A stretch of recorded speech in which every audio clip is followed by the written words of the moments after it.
If you ever watched a beginner's tutorial on braking and racing or sim racing, someone probably taught you to brake in a straight line, then fully come off the brakes and only then starting to turn in. Why is that? Well, it keeps the car stable and because of that, it's really safe. However, it's not actually the fastest way to drive into a corner on track. So that's where trail braking comes in, and that's what this video is about. We're going to talk about what trail braking is, why it actually makes you faster around a track, and last but not least, we're going to talk about what to watch out for to really get it right. So let's dive straight into what trail braking is about, right? So as the name suggests, it's about trailing off the brakes. So instead of just going on and off, you're actually gradually coming off the brake pedal as this graph shows. What's the best way to actually see what we're talking about? Some live action. So let's get straight into this onboard. A 911 RSR Nürburgring Grand Prix in Assetto Corsa, standard setup and no ABS turned on, importantly. So we're exiting the Mercedes arena and watch out for the braking zone, shifting up the gears. We get on the pressure and then we trail off gently all the way to the apex.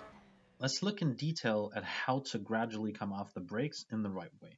So initially, as you can see, we get on the brakes quite punchy as the wheels are completely straight and you have all the grip available for a straight line braking, right? It's all about longitudinal grip here. So and quite a lot of pressure, then you keep it at that plateau for a bit, but the moment you start turning in, you gently come off the brakes and think about it like a rope connecting your steering wheel and your brake pedal.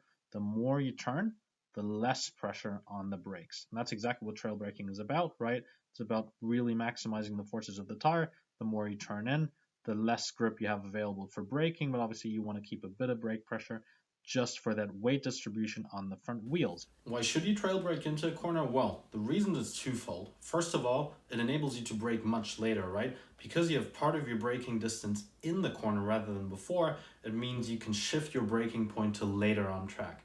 Secondly, and that's actually the more important one, you keep the weight of the car on the front wheels. So by braking, you make the nose of the car dive, which gives you more grip, as we're going to show in this following illustration. If you watched our friction circle video, then you'll know what we're talking about when we mean increasing the friction circle size, and as a result of that, the car's grip on the front.